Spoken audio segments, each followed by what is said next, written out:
আমরা সবাই কিন্তু চাই এইরকম শাইনিং জিউরি একটা মেকআপ বেস পেতে না? যে আমাদের মেকআপটা এরকম শাইন হবে, গ্লোয়িং হবে, গ্লো করবে। এরকম একটা মেকআপ বেস চাই কিন্তু আমরা সবসময়।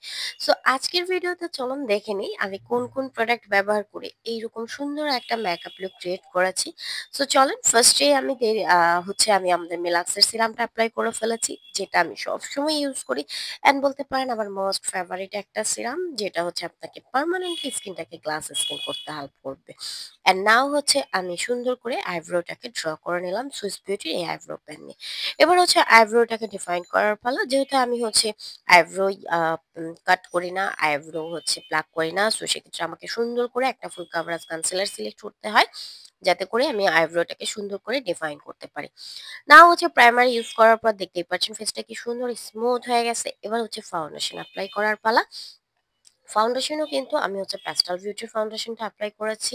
আর ফাউন্ডেশনটা দেখেন কি সুন্দরভাবে, মানে আমি ফাউন্ডেশনটা দিয়েছিলাম আর চিন্তা করতেছিলাম ফাউন্ডেশনটা এত সুন্দরভাবে ব্লেন্ড হয়ে গেছে আর এত সুন্দরভাবে ফেসে বসে গেছে, মনে হইতেছে যে একদম যা দিচ্ছি তাই চাপ চাপ করে বসে যাচ্ছে।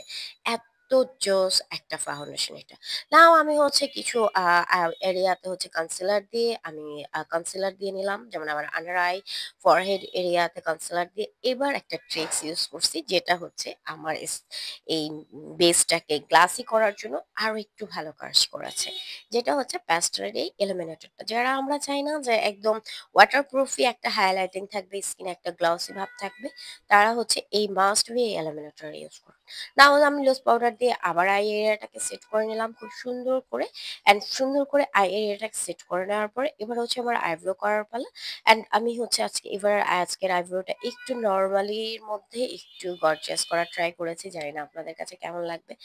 ফার্স্টেই হচ্ছে আমি একটা কালার দিয়ে করে টোরে দেন এই যে এইখানেও দেখেন আমি আবার একটু ইলুমিনেটরটা এপ্লাই করে একটু ব্লেন্ড করে দিলাম। সবকিছু একটু ট্রিপস যে এটা কিন্তু হাইলাইটারটা দিয়েই আমি হচ্ছে আবার আই এরিয়াটা থেকে সুন্দর করে একটু আই আইটাকেও গর্জিয়াস একটা লুক করে নিলাম। অ্যান্ড নাও হচ্ছে আমার এসেন্সের আইলাইনারটা ইউজ করব। যারা প্রায়ই আমাকে জিজ্ঞেস করেন যে আপু কোন আইলাইনারটা ইউজ করেন, এসেন্সের আইলাইনারটা কিন্তু অনেক জোস। আর যারা চিকন করে আইলাইনার দিতে পছন্দ করেন তাদের জন্য বলবো এসেন্সের আইলাইনারটা অনেক ভালো। কিছু আইলাইনার আছে যেটাতে চিকন দেওয়া যায় না, বাট এসেন্সের আইলাইনারটা দিয়ে আপনি একদম সুন্দর করে চিকন করে আইলাইনার দিতে পারবেন। নাও আমি কম্প্যাক্টটা দিয়ে ফুল ফেসে একদম সেট করে নিলাম আমার মেকআপটা। অ্যান্ড এক্সট্রা যে লুজ পাউডার গুলো ছিল ওগুলো হচ্ছে ডাস্ট অফ করে ফেললাম। আর এই কম্প্যাক্ট পাউডারটা তো দেখতেই পাচ্ছেন কি পরিমাণে সুন্দর, একদম সাথে একটা মিরর থাকবে, সাথে একটা হচ্ছে পাপ থাকবে। এন্ড লাস্টে হচ্ছে আমি এখানে হচ্ছে মাঝখানে আমি কিন্তু ব্লাশ হাইলাইটার ইউজ করিই নাই আমি আজকে। Blush and concealer use